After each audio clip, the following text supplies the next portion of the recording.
Hi, I'm Mitch Shoemaker, and today is day 17 of my doing 100 days of YouTube videos and focusing on my writing. So, yay for day 17. 83 days to go. I'm liking the countdown on this.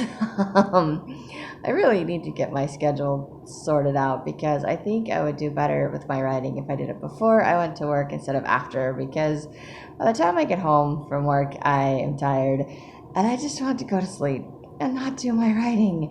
And then I end up staying up later doing my writing, and then I go to work later. It's a vicious cycle I need to break at some point somehow. I keep telling myself I'm going to do that, and then I don't do it. And today was a little bit frustrating to me because I didn't sleep for very long, and I was getting text messages from my friend, and then I was just fighting myself. I don't know why I do that, but I do. I couldn't go back to sleep because my brain was thinking about all the comments my friend was giving me about my book, Little Ant and the Teachers of Power. So I was like, okay. And then I decided I should just get up and work on it. But then I was like, no, I'm too tired. So then I just kind of scrolled through crap on my phone for several hours instead of sleeping. And so that was kind of a total waste of time. All of which I could have either been sleeping so I wouldn't be so tired, or I could have been writing or reading my scriptures or meditationals or something. So then I was just frustrated with myself. But I think, I don't know, it's just a lot of emotional stuff. I talked to my counselor today, which was nice. But she did point out that, she mentioned, I was telling her all the stuff that I'm doing. She's like, oh, yeah, it takes 21 days to make a habit. And I was like, okay. She's like, science has proven that. I'm like, sure. It only takes like, what, 1 or 2 days for it to just fall apart? Because that's all it seems to do for me, no matter how many days in a row I write or how many days in a row I do something. And then she's like, oh, yeah, unless you have like trauma and stuff. And then, of course, she's like, all the trauma patients or people with trauma struggle with like maintaining habits or schedules, because anytime they have the trauma that takes over, the emotion that takes over, then all of the other stuff just goes away. And I was like, oh, yay, that's nice. Lucky me. Right? And then, of course, writing, she mentioned, which I already knew, but she reminded me again that writing can bring up a lot of that emotion, which normally would be a good thing, but you kind of have to do it, I guess, in a balance, which it kind of made me feel a little bit better, because she said sometimes writing, if you're not ready to deal with all of the emotion, is not necessarily a good thing. And I was like, oh, okay, that's good to know. But I've made a commitment to do all this writing right now for the next 83 days, because I'm done with 17. So all of this writing is going to bring up a whole bunch of emotional things for me, stuff to work through, to deal with, a bunch of triggers on top of whatever else is going on in my life. So, of course, I had to have the gift to writing, and, of course, choose to push through all of this and bring up all of this stuff. So I was like, oh, no wonder this is so hard for me. No wonder I just want to not do my writing and not work on things. And it's a struggle for me because I know when I get into it, I get into my writing. I do. I get into my books and I start working on it. I write it. I want to fix it. I want to make it a certain way. And I'm trying to figure out the fall of Esplandia, and it's not, I don't know. I looked at it for a little bit tonight, and then I decided I'm just too tired. I can't think clearly, so I'm just not going to mess with it because I have, I can't figure out which characters' points of views that I want to do it from, and I have different characters' points of views, and then I have like the same scene from different characters' points of views, and I'm not really sure exactly how to switch it in the middle of a chapter. And one scene starts before the other scene, or they kind of, how do I put it? The scenes kind of overlap. So I don't know if I want to write the same scene twice in the same book. Like, I get doing it from different books because I have different characters at different times. So I kind of want to do it from their point of view, the same scene, just the other way around. So it kind of ties the books together as far as the series goes. But I don't know that I necessarily want to do it in the same book. That just seems kind of weird to me. So I'm like, I don't really want to repeat the scene, but it's kind of like, okay, this is going on with this one, and then what? We jump to the other one, and then he comes out, and I, I don't know. I'm kind of torn on it. Might ask my friend, the one that moved away, that's doing my book covers, if she can ever get her stuff out of storage and unpacked. Anyway, she sent me a bunch of stuff today. She was texting me this morning, and she finally started to review my book, which I was grateful for. And then she was a little bit I don't know. She has weird ideas sometimes. I love my friend. I don't mean to be bad about that. But she said she got to a certain chapter in Lanoya and the Teachers of Powers, and she didn't want to read it anymore because she didn't like how I wrote the character. She's like, I don't like your character anymore. I can't relate to her, so I'm not going to read the rest of your book. And I was like, wow, really? Like, seriously, you're just going to stop right there? And she knows the storyline. She likes the storyline. We've talked about it before, but I guess she just didn't like the way that I worded something. She disagreed with what the character did. And so she's like, I'm not going to read the rest of the book. And it's like, wow, okay. I did not see that one coming. But she did send me what she had. And I did have some time to think about it and think of ways that I could rewrite it. And I did take into consideration stuff that she said. And then I just kind of went back through and was looking at my book. And I like a lot of what I wrote. But I am getting some of the similar areas where she pointed out the same thing that other people asked the same questions. And I was like, okay. So obviously I skipped stuff in the story, which I didn't realize that I was skipping stuff. I like just jump ahead because I know the story and I don't realize that that information is important because I just want to get to the next part of the story. So I just like, okay, done with that, over here. And then people are like, we don't understand the environment. You didn't leave us enough information. What does this mean? So I was like, okay. So it was just, it wasn't as harsh as like her saying she hates my character. But a lot of her stuff was actually very helpful. And she was so cute. She's like, I don't want you to be offended. I just want you to have a really good book. And I was like, I'm actually not offended, which is also a surprise probably to her as much as it is to me. Because normally when something like this has happened in the past in my life, I just feel like I'm not good enough, I failed, and I give up, I quit. Or I try to rewrite the entire thing to please somebody else, which I did originally have my character being more passive and not as aggressive.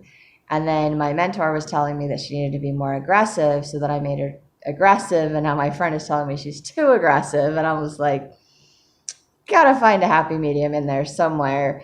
And really, it's up to me what the character says, what the character does. But I want the story to flow. I want it to capture the reader's attention, and I want it to be where they can relate to the character. So I just looked through all of those things or thought about all of those things, and I did come up with some ideas or ways to just rephrase something, restructure it just a little bit. Add a little bit more detail, put in a little bit more explanation that's missing because my friend was like, well, what about this? And what about this? And what about this? And I'm like, I had answers to all the questions, but then I realized I didn't answer any of those questions in the book. So I'm like, oh, I guess I should write about all of those things. I didn't realize they were important to the story. So I just left them out. But apparently they're important to the story. Or apparently, some of the issues I think my friend had with my character was she misunderstood something about the situation. And so she's like, I can't imagine the character doing this based on all of this stuff. And I was like, she filled in the blanks, but she didn't fill in the blanks the same way that I did. And so in order to correct the misconception, I need to fill in the blanks the way that I see it so that it's conveyed differently to the reader so they can understand this is what's going on and this is why the character is responding this way. She may still not like my character, in which case I'm like, okay, I'm kind of SOL. But I do like her comments because they're a little bit better than other people's comments where it's like, it needs more description, or I'm having a hard time picturing her environment. I don't know what to do with that. My friend, on the other hand, she goes in the paragraph and she's like, okay, this word doesn't make sense. It takes me out of I only did the first chapter, just like good stuff. But she's like, this word doesn't make sense. I know it's one of my words. I'm just changing the terminology. She's like, it's too common a word. You need to add something, take something away. Here's some suggestions as to what you can do. It distracts from the story, not knowing what this is, especially right at the beginning of the story.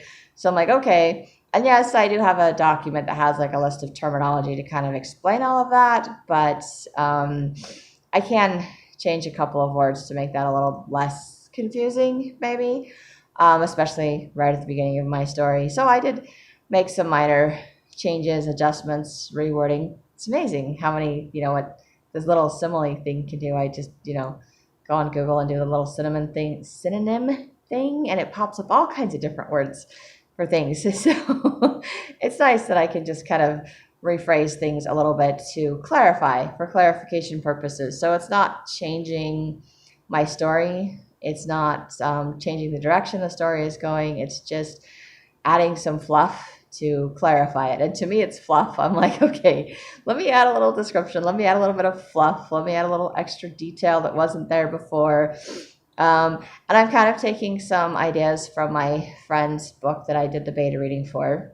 Different friend. I have all these friends I keep talking on here, so I'm like, I hope it's not too horribly confusing to people that are watching these, because I just don't want to use everyone's names. Not that you know who all these people are, but just don't want to do it.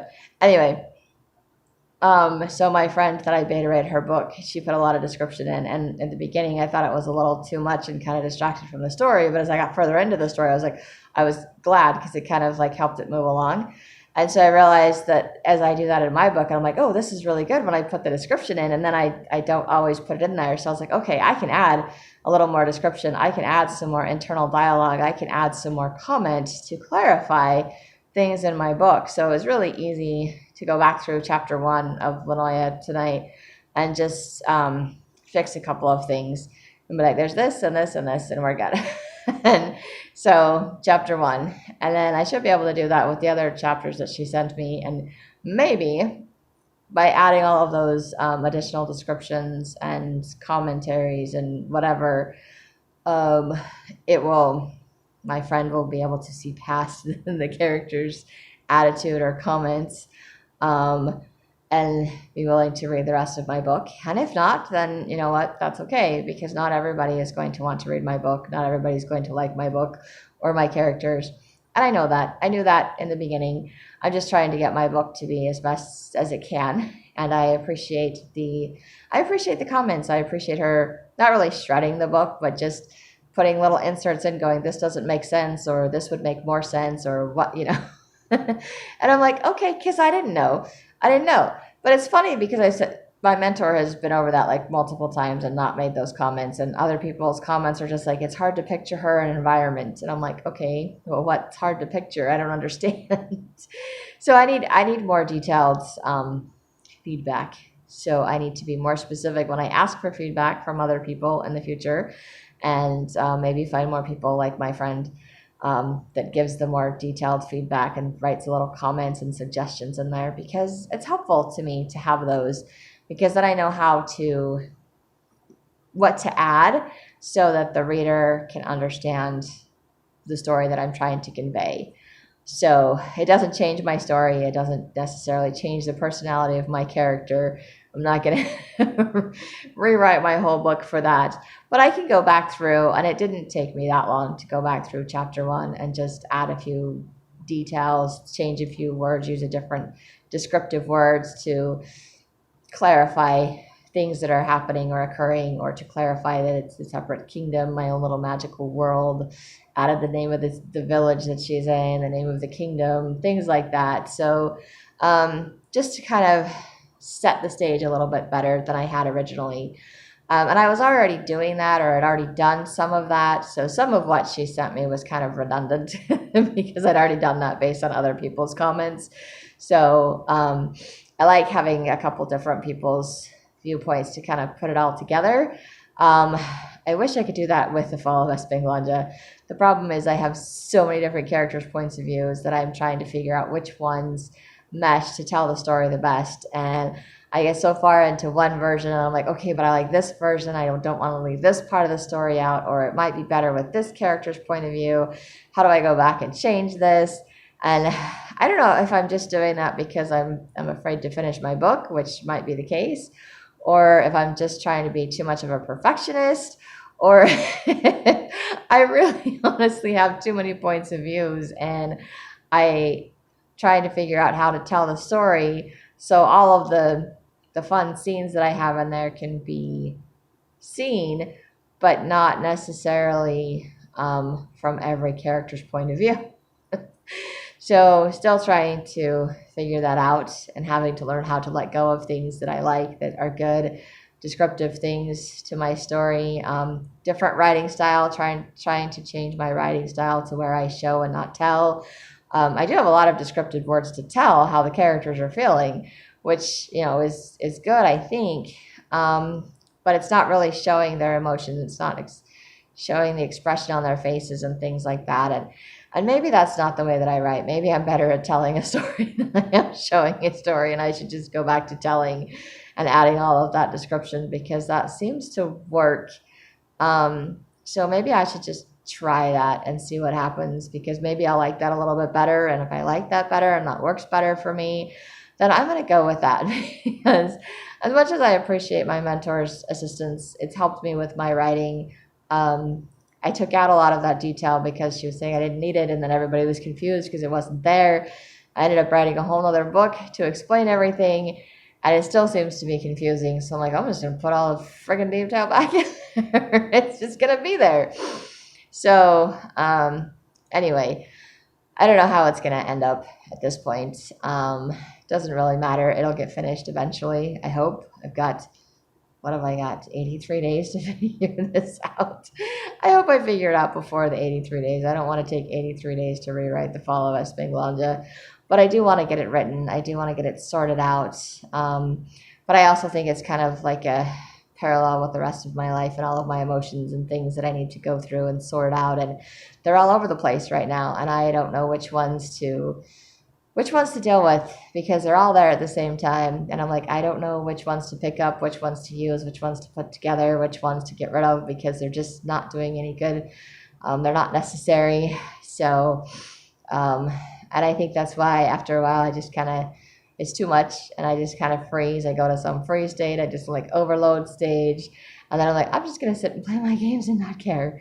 And today was one of those I don't care days, and I'm going to bribe myself to go to work because it's the only way I'm going to work, which was not the best decision because I spent my grocery money at the gas station, bought myself a bunch of snacks and junk food, but I went to work. So, and I got half the bonus. I just didn't do enough work to get the full bonus, but I already knew I wasn't going to get it by tonight anyway.